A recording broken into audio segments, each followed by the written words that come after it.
आज मैं अपनी बेटियों से, अपनी बच्चियों से कुछ कहना चाहती हूँ। जो आज की यूथ है, जो बच्चियाँ हैं हमारी, मैं उनसे एक बात कहना चाहती हूँ कि आप अपने अंदर स्त्री ऊर्जा यानी फेमिनाइन एनर्जी को मिटने ना दें, उसे मेंटेन करके रखें, उसे नर्चर करें, क्योंकि यही आपकी पहचान है।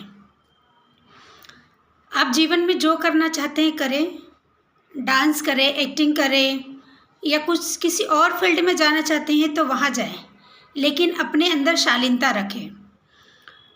और एक चीज़ हमेशा याद रखिए कि आप खुद ये डिसाइड कीजिए कि जब लोग आपको दुर्गा पार्वती की एनर्जी में, छवि में देखेंगे तो उनका सम्मान आपको पसंद आएगा, या फिर आपको मंत्रा या शूर्पणखा जैसी महिलाओं या लड़कियों की श्रेणी में रखकर आपको उस नज़रिए से देखा जाए तो आपको कैसा फील होगा? आप दोनों में ज़्यादा खुद को सम्मानित किस में फील करेंगे?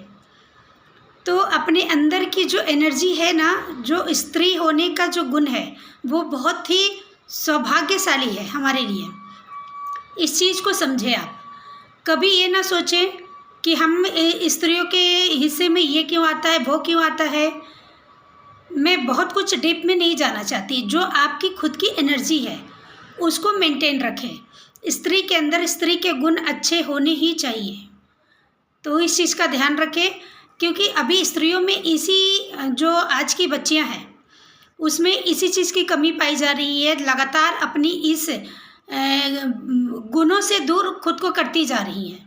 उन्हें ऐसा लगता है कि ये जो गुण है, स्त्रियों वाले जो गुण है, वो शायद उनके विकास में ठीक नहीं है, या उनके व्यक्तित्व के लिए ठीक नहीं है, या इससे उनका रिस्पेक्ट कम होता है। कुछ ऐसा उन्होंने अपना धारणा बना लिया है कि लोग हमें वैल्यू नहीं देंगे, जबकि सच्चाई ये है कि आपकी वैल्यू उसमें ही बढ़ने वाली है जब आप एक स्त्री एनर्जी में रहती हैं, एक फेमिनाइन एनर्जी में रहती हैं, उसी एनर्जी को नर्चर करती हैं। अब फेमिनाइन एनर्जी का मतलब ये नहीं है कि आप बिल्कुल आप सब कुछ सहते रहें, झेलते रहें और कुछ ना बोलें। मेरा ये कहना बिल्कुल नहीं है। ज़रूरत पड़ने पर वहीं पार्वती को काली का रूप लेना पड़ता है।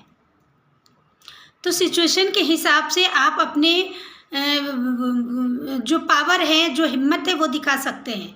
लेकिन अभी जो लड़कियां सोचती हैं, या पेरेंट्स भी सोचते हैं कि बेटियां कमाएगी, काम करेगी, उसे घर के काम, घर संभालना, इन सबों से दूर रहना चाहिए, या नहीं रहेगी, वो इस चीज़ों में इन्वॉल्व नहीं रहेगी। तो एक चीज़ समझिए कि स्त्रियों का सम्मान इसी में बढ़ता है। ये बात को मानिए आप। भले ही आपके पास समय की कमी है, चाहे जो भी हो, लेकिन घर को संभालना, परिवार को संभालना, ये आपकी पहली प्राथमिकता होनी चाहिए, आपकी पहली ज़रूरत होनी चाहिए, आपकी पहली जिम्मेदारी होनी चाहिए। तो इस चीज़ को समझें आप, और इस गुण पर प्राउड फील करें कि आप एक स्त्री हैं और आपको ये सब जिम्मेदारी आपके हिस्से में आती है। इसे कभी आप हीन भावना से ना देखें।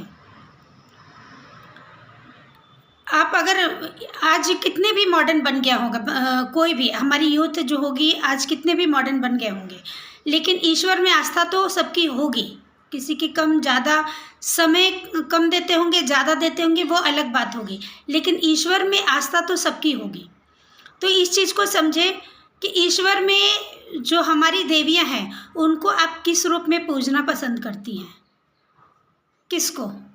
आप खुद सोचिए कि आप माँ दुर्गा की पूजा करती हैं या मंत्रा की पूजा करती हैं, माँ पार्वती की पूजा करती हैं या शूर्पणखा की पूजा करती हैं। इस तरह की महिलाओं की पूजा करती हैं, और उनके गुणों को अगर आप देखें, उनके गुणों को ही फॉलो कीजिए, उनको ही देखिए।